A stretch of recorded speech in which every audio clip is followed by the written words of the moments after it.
Jesus veio para curar milhões de corações feridos, magoados, machucados, destituídos. E o inimigo veio para nos atrapalhar no caminho da salvação e da santificação.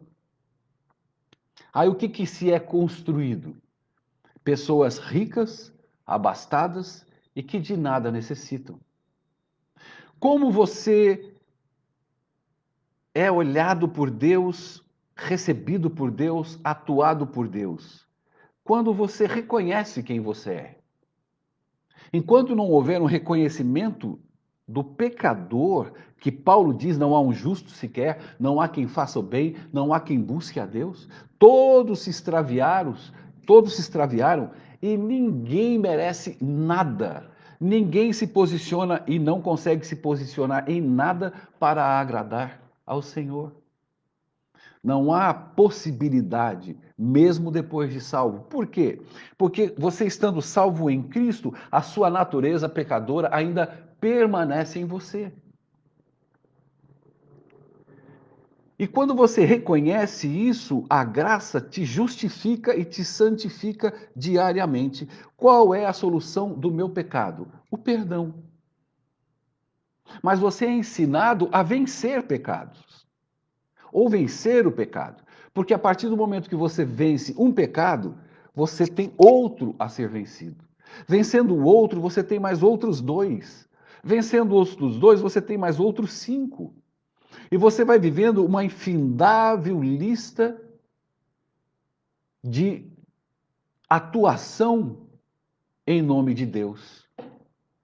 Agora, o verdadeiro crente que se entende e vê a sua condição pecaminosa e sabe da sua dependência de Deus, da cruz do Calvário, do sangue do Cordeiro, da graça de Deus, que é o único que pode te justificar, o seu pecado só será vencido, perdoado. Ah, Sherry, eu posso confessar? Você pode confessar, tua boca pode falar qualquer coisa, mas a tua boca não nunca diz a verdade. O único que diz a verdade é o teu coração. E é esse quem Deus conhece. Quantas pessoas te pedem perdão, diz que te ama, diz que não vai fazer mais, e não passa de falácias. Então Deus não está preocupado com a confissão, mas em sim com a aceitação do perdão.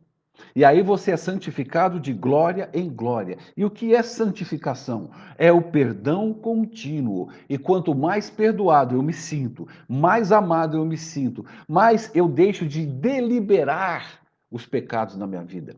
Eu começo a olhar não mais para as minhas vontades e os meus desejos. Eu sou liberto ou libertado disso. Eu começo a partir desse momento de ser perdoado a não olhar os meus desejos, mas os desejos do Pai. E quando eu começo a me entregar a saber que eu sou amado e perdoado, e não um vencedor de pecados, não um homem que guarda, porque o homem não guarda nada. Isso é tudo mentira, é falácia. Isso foi uma maneira que o inimigo incutiu em nossa igreja, a nossa igreja aceitou esse dilema, pregou, o outro pregou, um professor de teologia falou para os teologandos que cresceram e aceitaram isso e foram desenvolvendo e foi se espalhando e desde 1844 isso vem numa crescente e hoje dominou a igreja. E você não vê ninguém pregando ao contrário. Sempre que você é salvo, não pela lei, pela graça, mas depois de salvo, você tem que guardar a lei. Aí você prega essa mentira. A mentira que você não vive. Muitos ficam nervosos porque não se admitem pecadores. Não suportam ser ou ouvir alguém dizer que você não vale nada. Você calcula e imagina dentro de um povo abastado, rico, metido, se achando guardador da lei, especial dos especiais, dentro da igreja você dizendo que ele é tão podre como qualquer um pecador na face da terra. Aí inventou-se uma outra falácia que é: eu não sou pecadeiro, eu sou pecador. O que querem dizer com isso? Eu não tenho prazer no pecado, mas peco. Ora, É meio, é meio injustificável nessa colocação. Eu não tenho prazer no pecado, mas peco. Então, se você peca, você tem prazer no pecado. Ora, eu como pecador, Sherry, tenho prazer no pecado. Paulo como pecador tinha prazer no pecado. O que eu quero fazer, eu não faço. O que eu não quero, que é o pecado, eu faço. Então, por que que Paulo fazia o que ele não queria? Porque ele não mais vivia, mas Cristo vivia nele. Então, ele dava todos os méritos e glória para Cristo Jesus. E não porque eu fui salvo, e não porque eu estou cheio do Espírito e me tornei um homem bom, e me tornei um homem que agora eu guardo a lei. Mentira! Inaceitável.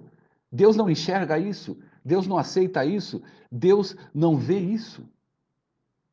Deus, quando ele vê a tua participação na salvação e na santificação, o olhar de Deus, o Pai, está totalmente concentrado no seu Filho Jesus, a quem você aceitou.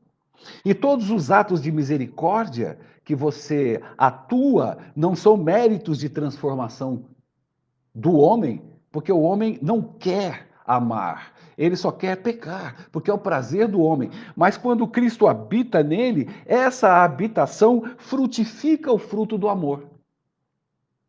Mas não porque você ficou bom, não porque você foi transformado num Sherry poderoso.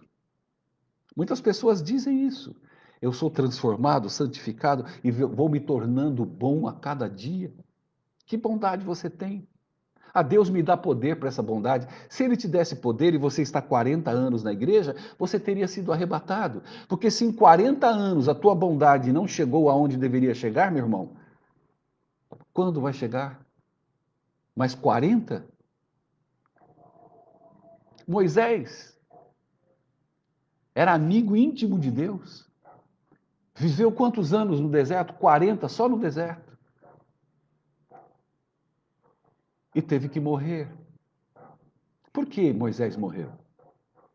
Por que Paulo morreu? Por que Abraão morreu? Por que Davi morreu? Por que Salomão morreu? Porque o salário do pecado é a morte. E o que é o salário do pecado? É a transgressão da lei. Se você diz que guarda a lei, você não transgride, porque você guarda. Ah, mas eu não guardo nos meus méritos, nos méritos de Cristo. Não importa em qual mérito você diz guardar. Se você guarda, você não transgride. Não transgredindo, você não peca. Não pecando, você não recebe o salário do pecado. Não recebendo o salário do pecado, você também não pode morrer. Porque o único que não pecou e guardou a lei foi Cristo. E ele não poderia ficar na morte porque ele não havia pecado. Cristo não pecando, ele não tinha que receber esse salário. Agora, se todos esses homens que eu citei morreram, é porque todos transgrediram a lei. Inclusive você, inclusive eu. Então, aonde está os méritos de você estar salvo e guardar a lei, guardar mandamentos? É mentira. E essa mentira foi incutida de uma forma tão poderosa que e cauterizou a mente e o coração dos crentes, principalmente de muitos líderes, que pregam isso diariamente. Teve um que disse: Ora, eu aceitei a Cristo, não sou salvo pela lei. Olha a barbaridade que ele disse. Não sou salvo pela lei, sou salvo pela graça. Depois de salvo, eu tenho que guardar a lei. Então, por que Cristo morreria se não fosse para eu guardar a lei?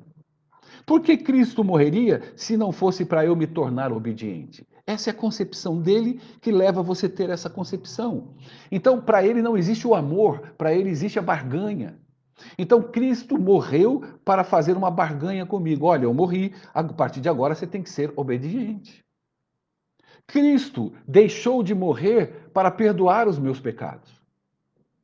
Olha a loucura que o inimigo colocou dentro da mente da igreja de Laodiceia. Olha os absurdos que nós temos que conviver. Agora, quando você vai em desencontro a tudo isso que é ensinado, você realmente vai ter problemas. Como é que você pega 4 pastores poderosos que dizem que você tem que guardar a lei depois de salvo, como se ele guardasse? Você vai dizer que ele é mentiroso e que nele não está a verdade. E eu digo isso com toda tranquilidade. Todo o ser humano, todo crente que você encontrar para discutir sobre graça, a pergunta que tem que ser feita é: você guarda a lei? Se ele disser, eu não guardo, aí você fala, parabéns, o Espírito Santo falou por você, porque você é pecador. Ah, mas eu não sou pecadeiro. Não tem diferença entre pecador e pecadeiro, é tudo farinha do mesmo saco. Quando você coloca ou faz essa colocação, você está querendo ter mérito. Você está querendo fazer aquela oração que aquele camarada fez que Jesus falou? Olha, Senhor, eu não sou igual a esse hipócrita, que cobrador de impostos, eu devolvo o dízimo, não sou pecadeiro, guardo o sábado, guardo a lei, sou um homem de Deus, eu faço os rituais. É isso que você se torna. E Deus disse que aquele outro dizia: Senhor, se afasta de mim. Pedro falou: se afasta de mim, eu sou pecador. E aí esse homem batia no peito e falava: miserável homem que sou, como eu sou pecador. E Deus falou: esse foi justificado. Aquele que bate no peito e diz: eu sou um transgressor da lei.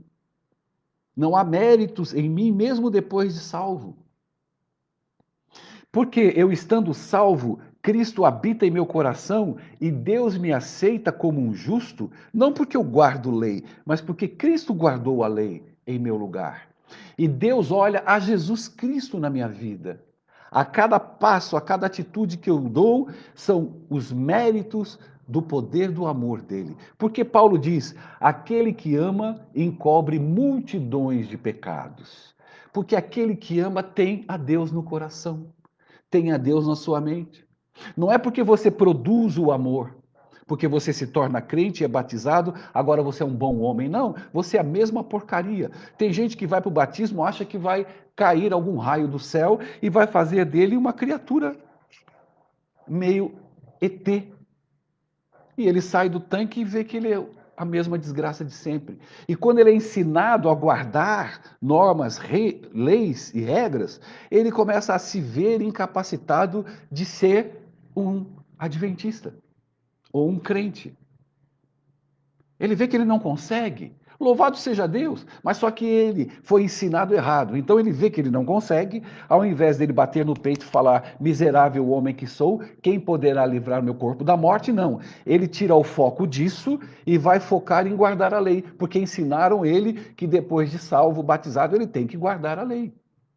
E o cara enfia o seu foco, as forças pessoais, mas ele diz que é poder de Deus, só que ele vai ficando fragilizado, enfraquecido, entristecido, sem forças de prosseguir e vai sendo aos poucos destituído da presença de Deus por ele se afastar, porque ele busca, ele jejua, ele ora e ele vê que ele peca. Ele fala: mas o pastor pregou que eu tenho que guardar a lei. Mas, meu Deus, mas eu pequei de novo. E pequei de novo. Aí ele chora. Aí ele vai para o quarto e ora. E pede para Deus: eu quero guardar, Senhor, a tua lei. Aí ele vai e transgride a lei. Porque peca. Aí ele não suporta. Ele não suporta viver mais dentro da igreja. Ele se sente imundo. Por quê? Porque ele é sincero. Agora, a grande maioria não tem sinceridade. Já está impregnada de que ele é abastado, rico e que nada necessita, porque ele tem a verdade, ele é do povo da verdade, ele guarda a lei e ele está de boa. Então ele não tem a necessidade de bater no peito e dizer miserável homem que sou, não. Por quê? Porque ele guarda. Guardando a lei, ele não tem necessidade de Jesus, porque ele está andando nos caminhos corretos da vida. Um belo moralista e um belo legalista. É difícil a igreja ouvir isso. Claro. Ela não quer ouvir que ela não vale nada. Qual ser humano que quer ouvir falar: cara, você é podraço. Você é trapo de imundícia, cara. Você cheira mal. Mas eu guardo. Eu sou chamado. Muitos serão chamados e poucos escolhidos. Aquele que me conhece, conhece a minha voz, me segue. É Cristo. É os méritos dele. É o perdão de Cristo que resolve o problema do teu pecado. Você sabia? Se não sabia, saiba. Saiba que não importa qual longe você foi, não importa qual a tristeza que você carrega no coração, pelo o legalismo que foi imputado na sua vida religiosa. Para. Vá para o teu quarto. Senta na cama, ajoelha, faça o que você quiser. E fala, Pai, me ensina a ser dependente do Senhor. Me ensina a te compreender. Me ensina a aceitar que eu sou pecador e que o Senhor é o meu Salvador. E que eu não consigo obter mérito algum. Nunca, em momento nenhum. Me dê humildade de coração. Me ajuda, Senhor, a te amar a cada dia. Me ajuda a praticar atos de justiça. Porque a lei está resumida no amar ao próximo. Isso eu não sei fazer. Mas eu sei que o Senhor pode, através da minha pessoa, produzir esse fruto que jamais eu conseguirei produzir. Com essa confiança, com essa certeza, você pode acreditar que você será uma nova criatura em Jesus. E a partir daí, os dons que Paulo diz em Coríntios, que nós acabamos de ler hoje, tomará conta da sua vida, da sua mente, do seu coração, porque ele reinará na sua plenitude, na sua vida. E isso acontecendo, teu coração se encherá de paz, de alegria, longanimidade, amor ao próximo, cuidado das viúvas e dos órfãos. Nada mais é teu. Tudo será repartido para a honra e glória de Deus. E Deus saberá fazer essas coisas com as pessoas certas, nos momentos certos, naqueles momentos que Ele achar que deve ocorrer, porque você está ligado na videira verdadeira. É só isso. Isso é cristianismo. Isso é resolver o pecado. Isso é não você olhar para alguém e dizer: esse é pecadeiro, mas eu não. Eu não tenho prazer. Os meus pecadinhos não quer dizer nada. Isso é uma das frases mais horríveis e satânicas que eu já ouvi na minha vida. E uma outra frase que eu insisto em dizer, que eu ouço desde que eu me converti há 30 anos, é que Jesus te salva do pecado e não no pecado. Quando eu recebo essa frase, eu estou carregando no meu coração que eu fui salvo do pecado. Ok, porque ele foi perdoado. A partir de agora eu não peco mais. Quem é capacitado para dizer que não peca mais? Você? Então, o teu problema só pode ser resolvido com Jesus e através do Espírito Santo. Paulo bate no peito a todo momento. Miserável homem que sou. Eu sou um dos maiores transgressores da lei. Eu sou o maior, ele diz, não um dos maiores. Eu sou o maior transgressor da lei dessa geração. E com isso eu aprendo quem eu sou e quem ele é. Meu nome é Sherry Filho, que o Espírito Santo te mostre a cada dia o verdadeiro caminho, a verdade e a vida, pela graça do Senhor Jesus, tá bom? Fica na paz. Tchau. Até a próxima.